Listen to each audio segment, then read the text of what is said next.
눈부신 태양과 밤하늘을 휘황하게 물들이는 수많은 별들을 보면 우주는 분명 존재하고 있습니다. 그렇다면 우주는 무엇을 가지고 어떻게 만들어진 것일까요? 이 의문은 인류의 태동기부터 꾸준하게 제기되었고 고대 그리스의 철학자들에 의해 몇 가지로 정리됩니다. 탈레스는 만물의 근원을 물이라 여겼고 헤라클레이토스는 불, 아낙시메네스는 공기, 피타고라스는 수, 데모크리토스는 원자라고 각각 주장했습니다. 이에 반해 제논과 플라톤은 세상을 사실이 아닌 가상세계로 보면서 만물의 근원을 따지는 것에 회의를 드러냈습니다. 하지만 누구의 주장이 되었든 증명할 길은 어디에도 없었습니다. 인류는 다시 오랜 세월을 흘려보내야만 했습니다. 그리고 근대에 이르러 과학이 눈부신 발전을 이루면서 만물의 근원에 대해 답을 내리게 됩니다. 물질을 쪼개 들어가서 더 이상 쪼개지지 않는 알갱이를 발견하게 됨으로써 데모크리토스의 원자론에 힘을 실어준 것입니다. 그런데 과학자들은 원자에서 멈추지 않고 계속해서 그것을 쪼개 소립자의 세계를 연구하게 됩니다. 이때 입자로만 알았던 것들이 또 다른 성질을 지니고 있다는 사실을 알아냅니다. 바로 파동성입니다. 여기에 더해 과학자들은 소립자들이 상태 중첩으로 있다가 관측할 때만 모습을 드러낸다는 충격적인 사실도 발견합니다. 이렇게 되자 우리가 알고 있던 물질의 개념은 산산조각이 납니다. 물질의 실체는 불분명하게 되었고 여기에 광속불변의 원리, 양자도약, 시공간의 왜곡 등이 더해지면서 우리가 사는 세상이 현실이 아닌 가상일지 모른다는 주장까지 나오게 됩니다. 이런 추세에 선두에 선 사람은 스웨덴의 철학자 닉 보스트롬입니다. 그는 2013년에 모의실험 가설을 통해 우리 우주가 진보된 문명에 의해 만들어진 시뮬레이션 우주라고 주장합니다. 2006년 노벨 물리학상을 수상한 조지 스무트 역시 이 가설을 지지했고 최근엔 테슬라의 CEO인 일론 머스크가 우리 세계가 가상세계가 아닐 확률이 10억 분의 1이다라고 말하면서 세상을 떠들썩하게 만들었습니다. 그런데 이들의 주장을 허무맹랑한 것으로 치부할 수 없는 것이 현대 물리학은 계속해서 가상세계의 증거를 찾아내고 있습니다. 특히 리만 가설의 소수 공식이 양자역학의 불확정성의 원리와 일치한다는 사실이 밝혀진 것은 주요했습니다.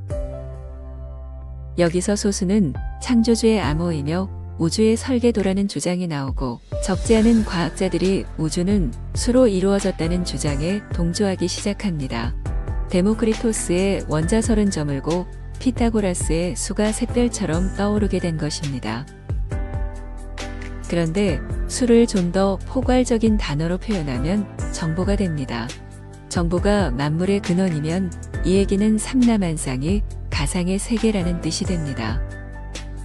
우리가 상상을 일으켜 무언가를 그려내는 것처럼 이 세상 역시 정보가 수로서 꾸며낸 상상의 세계라는 것입니다.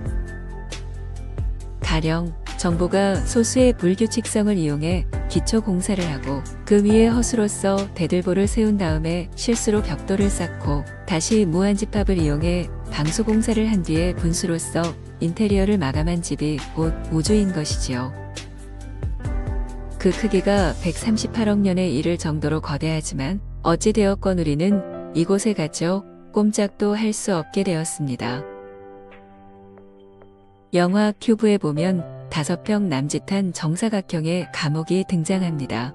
6명의 등장인물은 큐브를 빠져나가야만 자유를 얻을 수 있는데 그러기 위해서는 어떡하든 수학적 암호를 풀어야 합니다. 우리 우주 역시 수로서 이루어진 가상 공간이라면 여기에 갇힌 지적 존재들은 선택을 해야 합니다. 이 공간 속에서 영원히 맴돌 것인지 아니면 이곳을 벗어나 새로운 세상으로 나갈 것인지를 양자택일해야 합니다.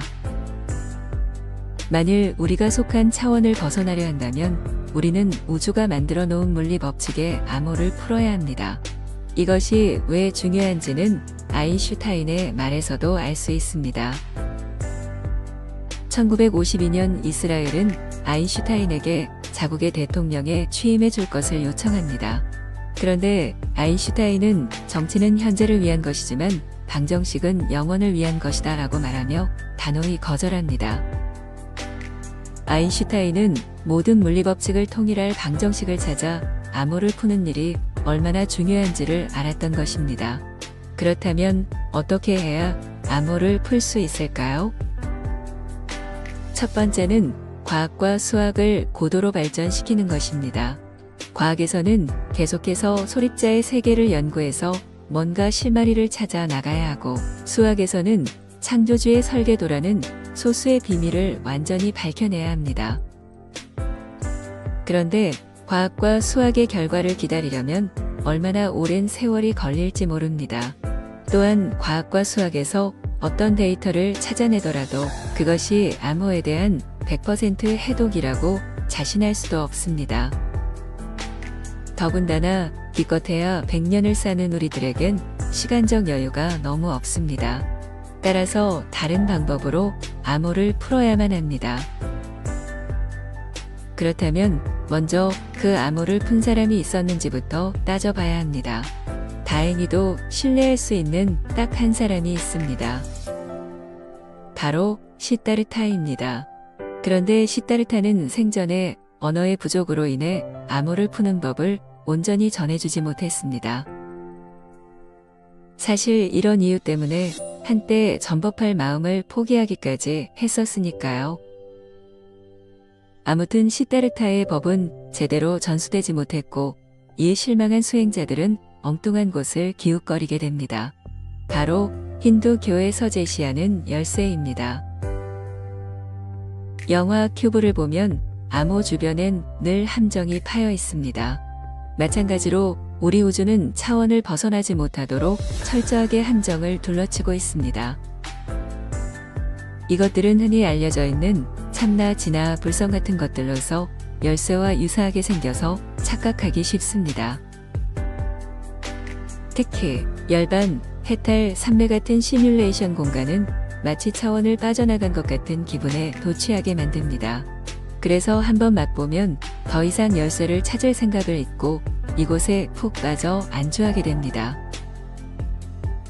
그렇다면 어떻게 해야 시뮬레이션 우주에서 탈출할 수 있을까요? 딱 두 가지 길만 있습니다. 첫 번째는 그냥 있음으로써 접속을 하지 않는 방법입니다. 접속하지 않으면 그 자체로 시뮬레이션 우주는 사라집니다. 가장 쉽고 빠르고 확실한 방법입니다.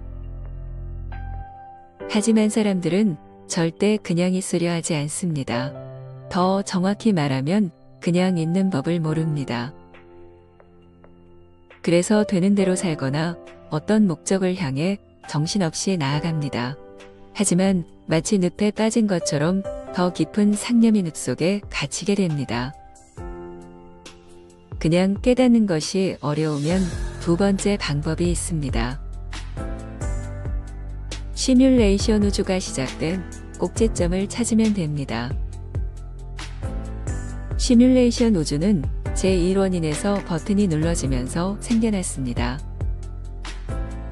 따라서 제1원인을 찾아 취소 버튼을 누르면 끝입니다. 다시 말해 제1원인에 대한 진리적 자각을 하면 모든 것이 포맷되어 제자리를 찾게 됩니다. 그런데 문제는 시뮬레이션 우주는 당신의 생각 하나하나에도 프로그램이 되어 있다는 사실입니다. 당신이 가상 공간에 머무는 방향으로 사고하도록 완벽하게 설정되어 있다는 얘기입니다.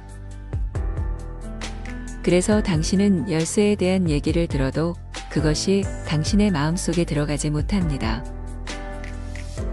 의식이 뛰어난 극소수의 사람들 역시 열쇠의 중요성을 알아차려도 그 다음 행보에서 걸리고 맙니다. 왜냐하면 프로그램이 당신의 탈출을 철저히 막고 있는 까닭입니다. 이런 이유로 그냥 깨달으는 말이 전혀 뇌리에 들어오지 않고 제1원인의 동화줄을 수없이 일러줘도 가슴에 와 닿지 않는 것입니다.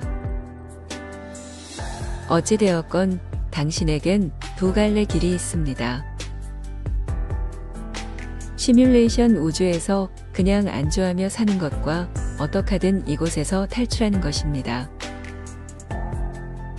만일 당신이 후자를 선택한다면 다시 두 갈래 길이 놓이게 됩니다. 첫 번째는 그냥 깨달아 접속을 끊는 것이고, 두 번째는 시뮬레이션 우주의 시작점인 제1원인을 찾아 포맷시키는 것입니다. 이 두 가지 방법을 제외하고는 다른 길이 없습니다.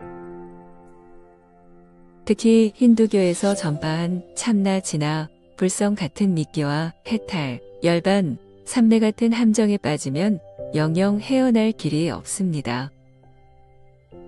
왜냐하면 그곳은 그럴듯하게 만들어진 또 하나의 시뮬레이션 공간이기 때문입니다. 당신은 아직도 열쇠를 찾아 암호를 풀고 싶으신가요?